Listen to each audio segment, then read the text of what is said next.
안녕하세요. 알기 쉬운 성경 이야기. 오늘은 여러분과 함께 요나서를 함께 나눠가도록 하겠습니다. 요나서의 내용을 아마 여러분도 잘 아실 거예요. 길지 않은 4장으로 이루어진 성경인데요. 내용 안에 들어가면 좀 일반적이지 않은 것 같은 내용이 많습니다.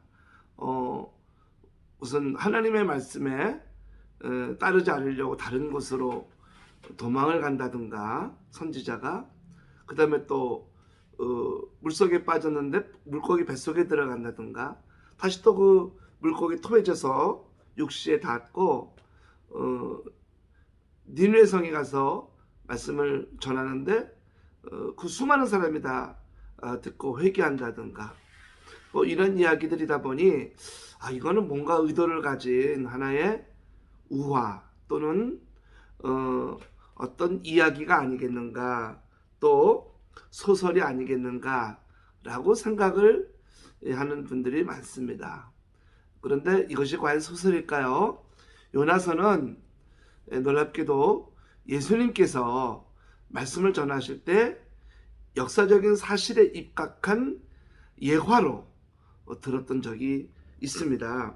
마태복음 12장 39절로 40절, 예수께서 대답하여 이르시되 악하고 음란한 세대가 표적을 구하나 선지자 요나의 표적 밖에는 볼 표적이 없느니라.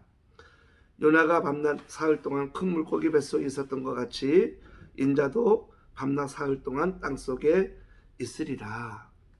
예수님께서 당신이 고난받고 십자가에 죽을 것을 예언하면서 그 요나가 물고기 속에 들어가 3일 후에 토해져 나온 상황을 그대로 인용을 해서 주님이 하십니다. 그러니까 이게 소설 속의 이야기라면 주님이 이렇게 인용 안 하셨겠죠. 예수님은 그 요나 이야기를 역사적인 사실로 알고 계셨던 겁니다. 그래서 이 요나 이야기는 사실은 그 당시 이스라엘은 여로보암 2세 때인데요. 또 주변 나라가 아수르라는 강대국이 있었는데 이 당시에 실제로 있었던 이야기입니다. 역사적인 사실이고요. 그 다음에 또 요나서는 좀 다른 선지서들과 좀 다릅니다. 다른 선지서들은 하나님의 말씀을 들은 선지자들의 전하는 메시지가 중심이에요. 그런데 요나서는 메시지는 그렇게 나오지 않습니다. 누구에게 가장 중요한 관심을 가지고 있냐면 메시지를 전하는 메신저, 즉 선지자에게 관심을 줍니다. 아마 선지서 중에 이렇게 사람 자체에 대한 관심을 갖고 다른 성경이 또 있을까?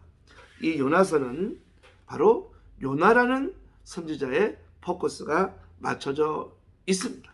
그래서 그 요나라고 하는 선지자를 대표한 당시에 이스라엘 사람들을 향한 메시지가 바로 이 요나서라는 성경입니다.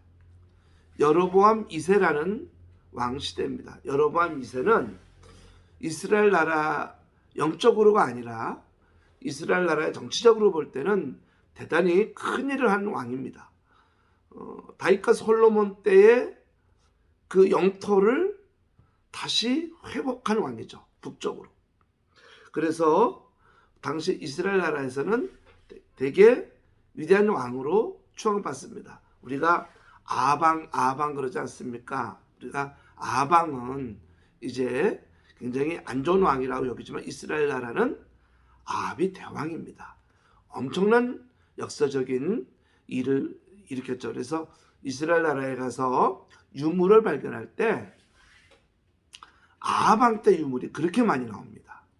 그러니까 이스라엘 나라를 굉장히 부궁하게 만드는 왕인데, 그러나 우상을 가져왔고 하나님을 온전히 믿지 않는 시대였어요. 그 이후로 얼마나 많은 선지자들이 죽음을 당하고 얼마나 많은 어려움을 겪습니까? 그래서 우리가 성경적으로는 나쁜 왕이라고 합니다. 이 여로보암 2세 때 있었던 이야기인데요. 요나는 여로보암 2세 왕의 북쪽에 많은 나라를 차지할 거라면서 왕을 좀 옹호하는, 좀 정치적인 그러한 좀 이렇게 끌려다니는 모습을 보여줘요. 이에 반해서 여러분 아모스 선지자는 과감하게 여로보암 2세가 그 땅을 다시 다 잃을 것이다. 하나님 앞에 온전치 않기 때문에 그 땅을 다시 다 잃을 것이라고, 더 많은 것을 잃을 거라고 그렇게 예언을 하게 되죠. 선지자, 예언자로 보면 아모스가 진짜 선지자고 요나는 정말 무늬만 선지자였던 것입니다.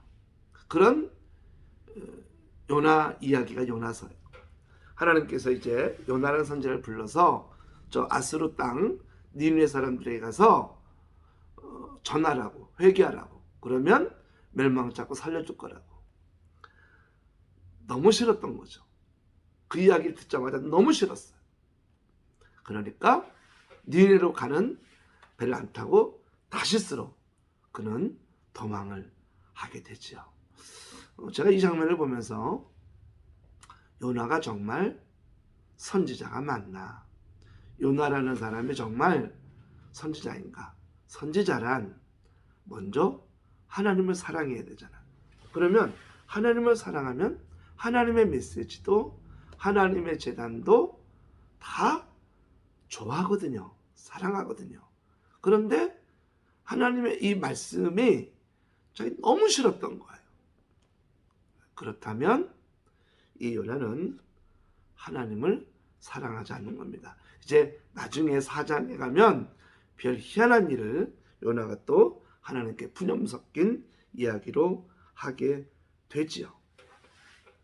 이때 이 요나서는 그 요나가 만나는 사람들을 보여주면서 놀랍게도 그 사람들이 오히려 영적인 존재임을 드러냅니다.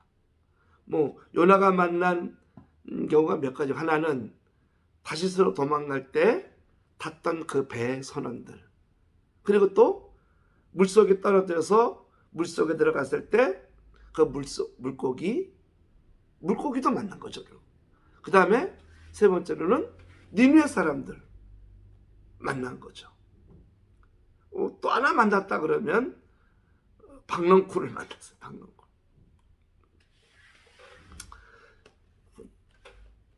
이 요나가 첫 번째로 다시스로 도망가던 배가 이제 풍랑에 침몰하기 직전에 그 선원들을 만납니다.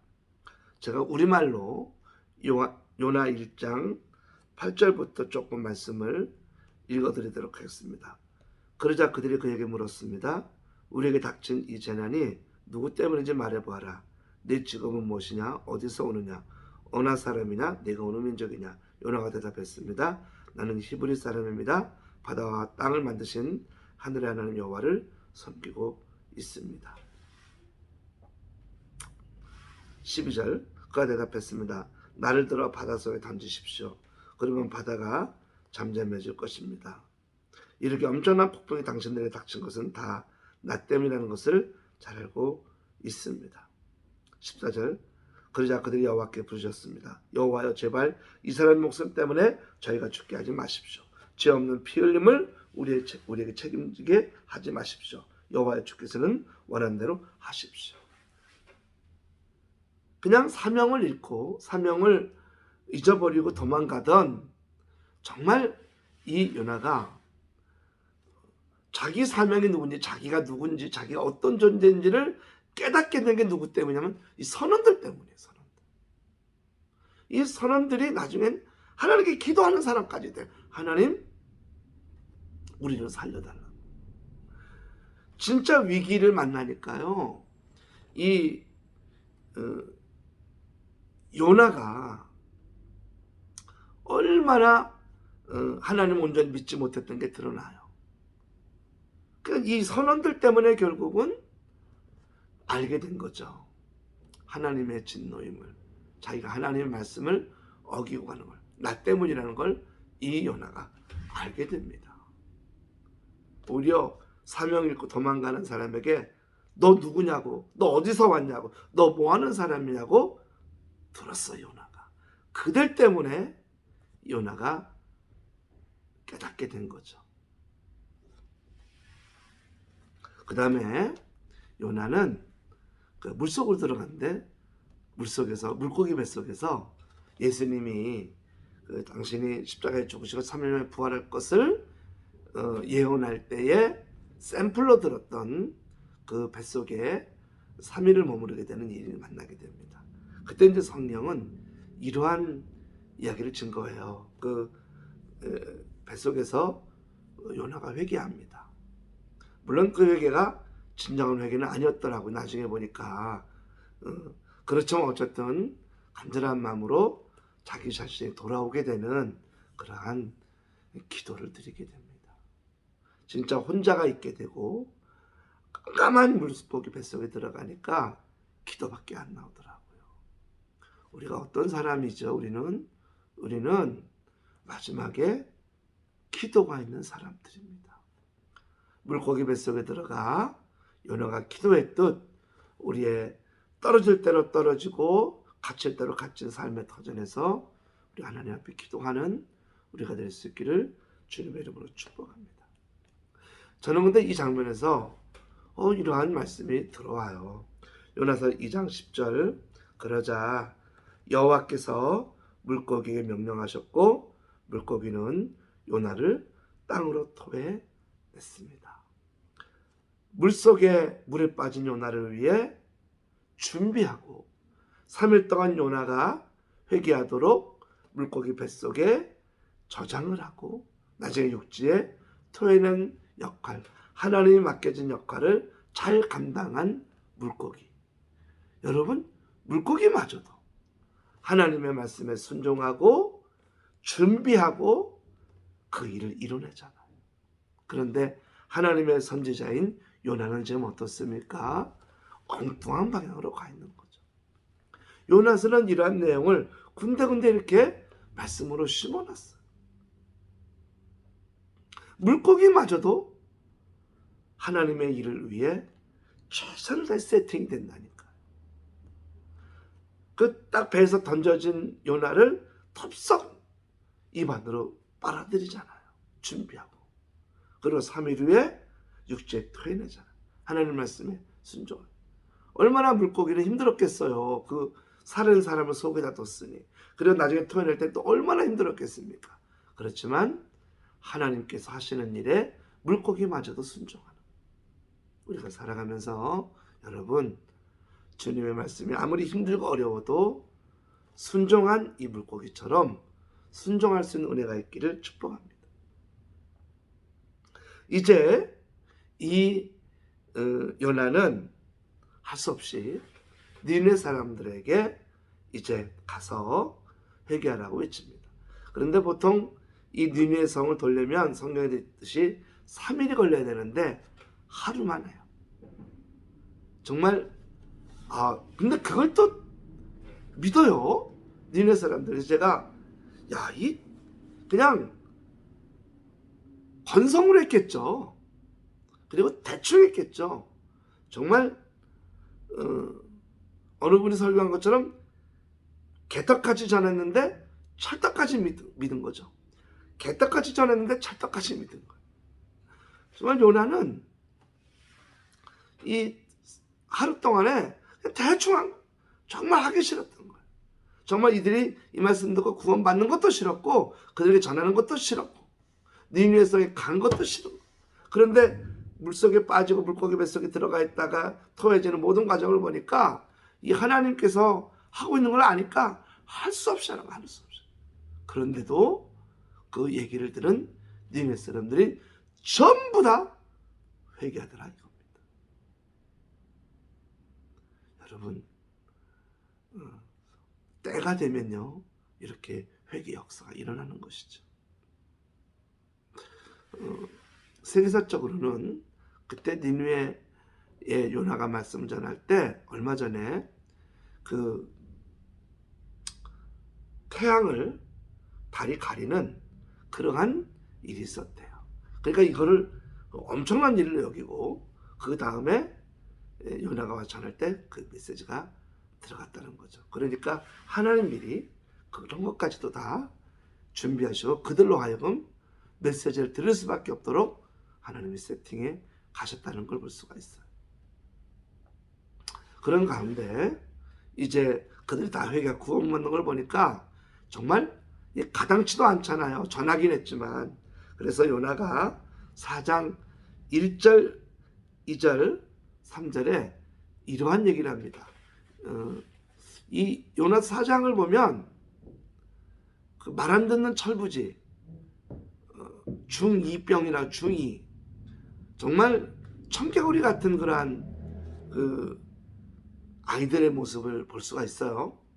1절부터 3절까지 제가 읽어드릴게요. 그러나 요나는 몹시 기분이 상했습니다. 그는 화가 났습니다.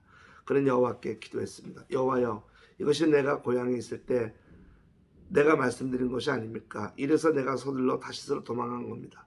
주께서는 은혜롭고 동정심이 많은 하나님이시고 진노하는 데 더디시고 사랑은 충만하시며 재앙을 내리는 것을 주저하신다는 것을 내가 알고 있었습니다. 자, 이 얘기 뭐냐면 정말 화가 난 거예요. 요나가 정말 기분이 이상하고 화가 났어요. 하나님께 기도합니다. 하나님, 내가 그래서 다시스로 도망갔던 거 아닙니까? 이들이 진짜로 회개할까봐, 이들이 살아날까봐. 그래요. 하나님 그렇게 인자 많으시고 그렇게 사랑 많고 그렇게 하나님 훌륭한 분, 아니 하나님 그런 분이에요. 그런 분. 그냥 하나님을 조롱하는 거예요. 지금 요나가. 아니 하나님은 그래요. 그렇게 인자가 많으셔. 나는 그런데 그렇게 못하겠다는 거예요. 하나님은 그렇게 인자 많고 사랑이 많아도 나는 그렇지 않습니다. 3절에 여호와여, 이제 제발 내 목숨을 가져가십시오. 내가 사는 것보다 죽는 것이 낫겠습니다. 얼마나 싫었으면 죽는 게 낫겠다 그래요. 하나님 이럴 줄 알았다고. 어떻게 그런 사람을 살리냐고. 하나님 그렇게 잘못한 사람을 어떻게 살려낼 수가 있냐. 근데 하나님은 그런 분인지 알았지만 진짜 이렇게 할 줄 몰랐다. 하나님께도 실망한 거예요. 구원받은 것뿐만 아니라 화가 난 건 하나님한테 화가 난 거예요. 하나님한테. 어떻게 이럴 수 있냐. 그때 이제 그 요나에게 그늘을 주는 이제 넝쿨을 하나를 주세요. 그 그늘이 시원하잖아요.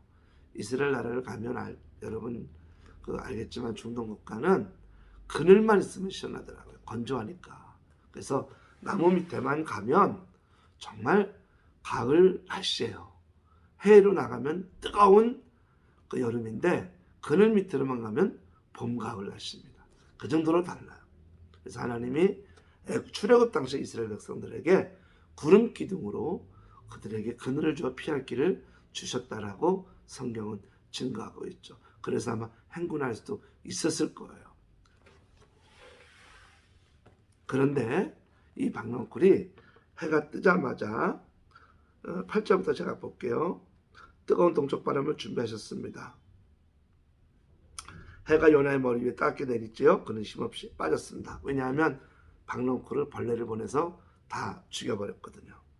그러니까 그는 다시 박넝쿨에 그늘에 있을 때 시원함을 잊고 죽기를 원했습니다. 요나는 말했습니다. 내가 사는 게 진짜 죽는 것보다 낫겠습니다.